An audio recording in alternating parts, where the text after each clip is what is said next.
साथियों, समस्त भारतवर्ष के होमगार्ड जवानों को, गृह रक्षी जवानों को, नगर सैनिक जवानों को, जन जन को हाथ जोड़ के प्रणाम, नमस्ते। साथियों, हमने तो सब कुछ करीब करीब बता ही दिया है, लेकिन आप अगर कोई पूछना चाहे तो कम से कम अपना नाम, मोबाइल नंबर और एक बात 1% पूछे, क्योंकि ये सब अलग अलग है। ये एक इतना बड़ा इतिहास है जो बताने में मुझे दिक्कत होती है। तो अपना नाम, मोबाइल नंबर और जो 1% पूछे, और स्टेट का नाम ज़रूर लिखे, क्योंकि अलग अलग स्टेटों का अलग अलग कानून है।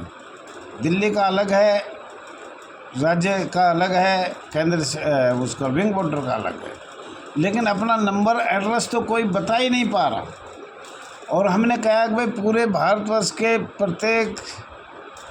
प्रत्येक राज्यों से अपना बॉम्बे होमगार्ड एक्ट भेजने का कष्ट करें। किस किस सन में होमगार्ड राज्य प्रदेश में खुला था, राज्य सरकार में खुला था, और 1958 के बाद किस किस प्रदेश में 1959 में केंद्र शासित प्रदेश में खुला था, दिल्ली। तो उनके बारे में कोई चर्चा नहीं करेगा। चर्चा तो आती है, उसके बारे में क्या बताएं, कुछ बता नहीं पा रहे। वैसे हमने पढ़े लिखे जो जानते हैं, कुछ आगे बढ़ रहे हैं, जो महिला जवान है, होमगार्ड जवान है, उनको बार बार बता दिया और बताने के लिए मैं तैयार हूँ। लेकिन कोई पर्सन पूछे तो अब वो पर्सन पूछते हैं रेगुलर कब होंगे, परमानेंट कब होंगे, ये कब होगा, वो कब होगा, इसको हम कैसे बताएं। हमने तो पहले इसमें ये देखा गया है, all India home guard welfare association को अगले इतने लंबे समय तक हमें स्वयंसेवक को रखा गया, ये कारण क्या था। और ये भी रूल है कि भाई 50 साल से ज़्यादा स्वयंसेवक एक संस्था रह नहीं सकता। तो किस वजह से ये क्या हुआ कि हमारा कोई अमेंडमेंट नहीं किया गया। तो साथियों, इसके बारे में बात तो बहुत लंबी है, लेकिन आप भी कुछ ध्यान दो। कम से कम कोई पर्सन ऐसा तो पूछे जिसका हाथ पैर हो, लेकिन आप तो ऐसा पूछते हो जब हमने बार बार बता दिया। अब साथियों, अपने अपने पर्सन का, अपने स्टेट का बॉम्बे होमगार्ड एक्ट किस किस सन में बना था, किस सन में लागू हुआ था, नोटिफिकेशन क्या था, राजपत्र क्या था, इस पर कोई ध्यान नहीं है। हमें तो सिर्फ रेगुलर चाहिए, रेगुलर चाहिए। भैया तुम भी कर सकते हो। आज दिल्ली से फ़ोन आया कई लोगों का, मैंने बताया अपनी सुरक्षा खुद कर सकते हो। अपने पेट तुम्हारे भी है, और रोजी रोटी के लिए सब अपना रोज़गार चाहते हैं। कोई भी आदमी गलत लिखे सही लिखे अपने रोज़गार की मांग कर सकता है। सभी को अधिकार है, सभी यूनियन को अधिकार है, सभी कल्याण संघ को है, अवैतनिक all India home guard welfare association हो, वेलफेयर स्टेट हो, राज्य हो, सबको अधिकार है और करना भी चाहिए। तो साथियों, इन बातों पे तो कोई ध्यान नहीं दे रहा, सिर्फ रेगुलर पे यही आ रहा है। जबकि ये एक स्टेट की कहानी है, केंद्र शासित की अलग है, विंग बॉर्डर की अलग है, और all India home guard welfare association register number चाहती है, रजिस्टर नंबर 34,987 चाहती है अब पूरे भारत में एक नियम बने, स्वयंसेवक समाप्त हो।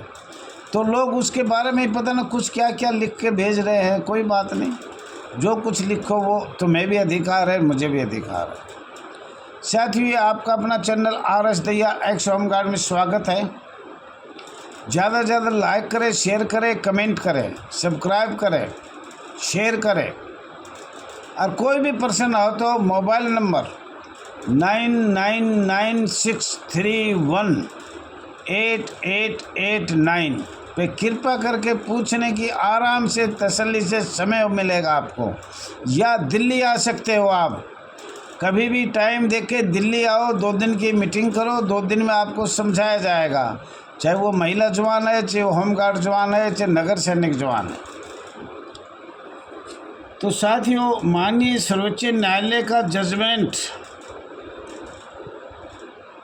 जो आया था वो भी आज तक लागू नहीं हुआ है, जबकि हमारे माननीय गृह मंत्री अमित शाह जी ने 4 महीने का समय लिया था। लेकिन जब अंग्रेज़ों के समय या भारत के समय देश पर आपातकाल या लड़ाई का समय आया तो हमें बंधुआ मजदूर से मजदूर बनाएगा। साथियों,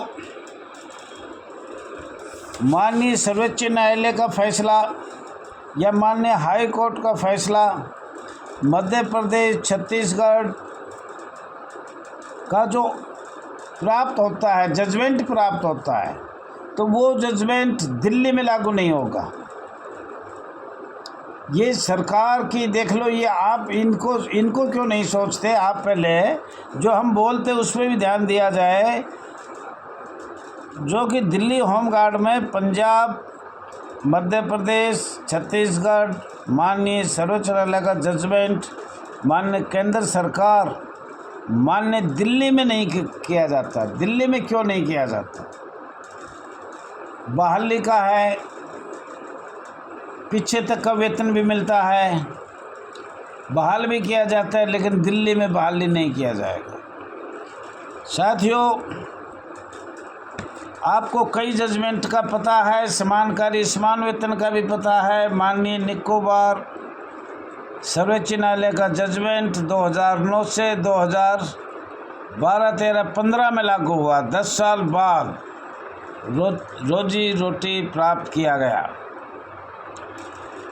परंतु दिल्ली होम गार्ड में वो फैसला उन जवानों पर लागू नहीं होगा जो अंडमान निकोबार केंद्र शासित प्रदेश है, पर दिल्ली में लागू नहीं होगा। दिल्ली टेरिटोरियल यूनियन है। साथियों, इन सभी बातों को सोचकर हमने बार बार सरकार को माननीय मध्य प्रदेश का फैसला 21/1/2015 का अगवे इनका रोटेशन माफ़ किया जाए, रनिंग में ड्यूटी दिया जाए, लगातार दिया जाए, लेकिन वो आज तक लागू नहीं हुआ है। तो साथियों, हम इससे ज़्यादा जा कहाँ सकते हैं?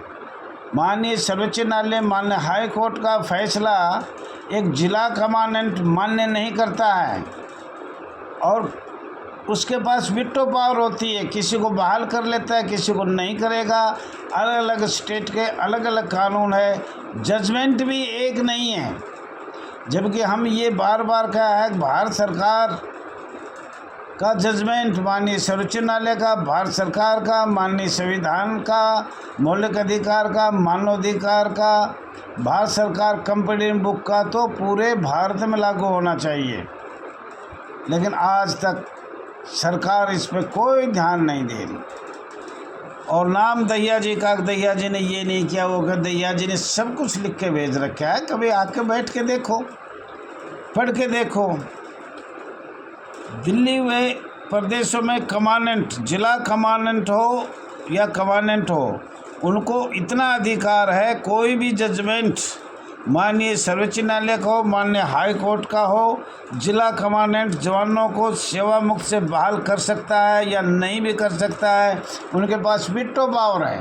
और जब तक दिल्ली हो चाहे अन्य प्रदेश हो, यू उत्तर प्रदेश हो, बहुत से लोग 3 बार जजमेंट आ लिया, अगर इनको बहाल किया जाए, पर आज तक नहीं हुए हैं। और मध्य प्रदेश, छत्तीसगढ़ बहाल हुए, पीछे तक के पैसे दिए गए। साथियों, इन पे भी ध्यान दिया जाए।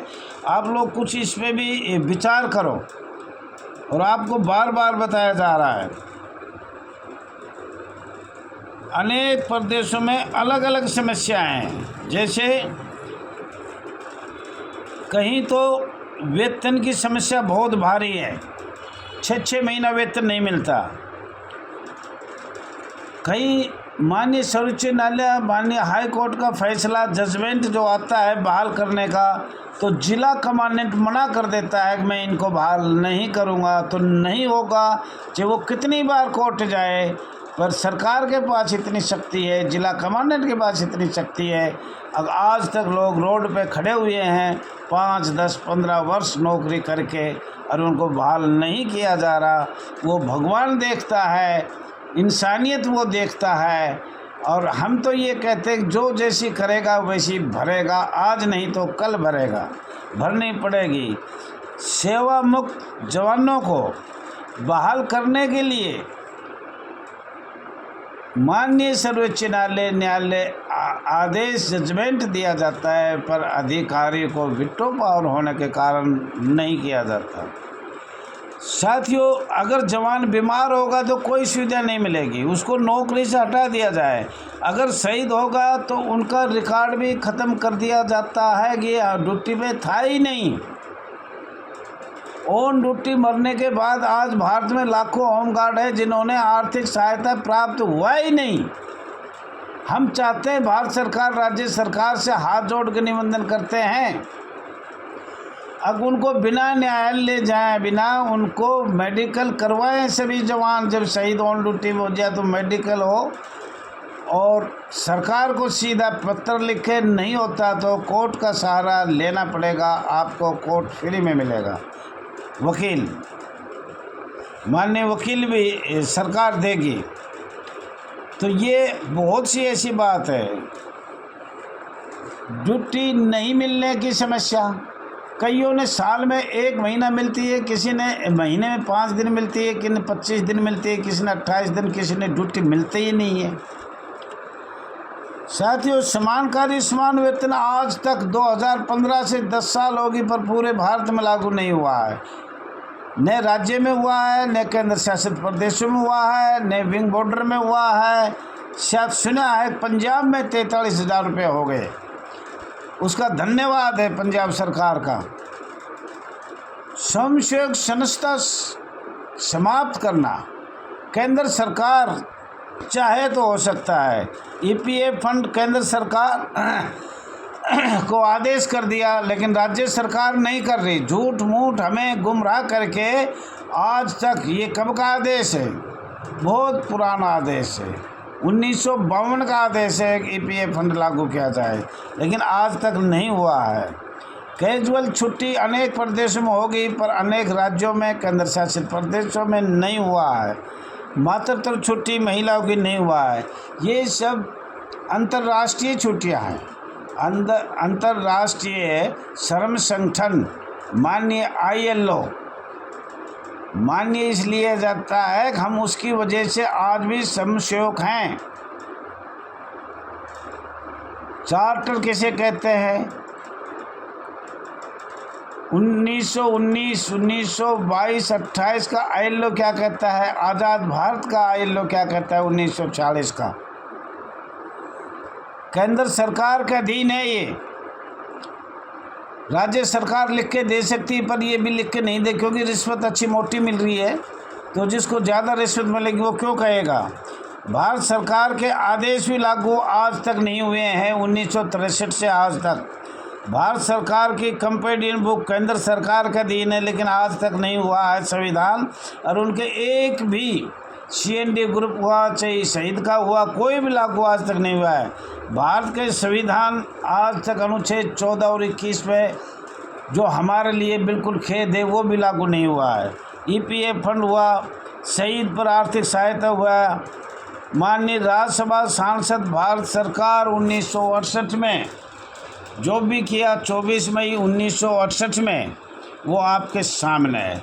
साथियों, समय हो गया, माफ़ी चाहता हूँ, लेकिन आप भी खुद पढ़ने लिखने की कोशिश करें और तगड़ा संघर्ष करें, एकता का परिचय दें, रोड से, कोर्ट से, माननीय मंत्रियों से। धन्यवाद।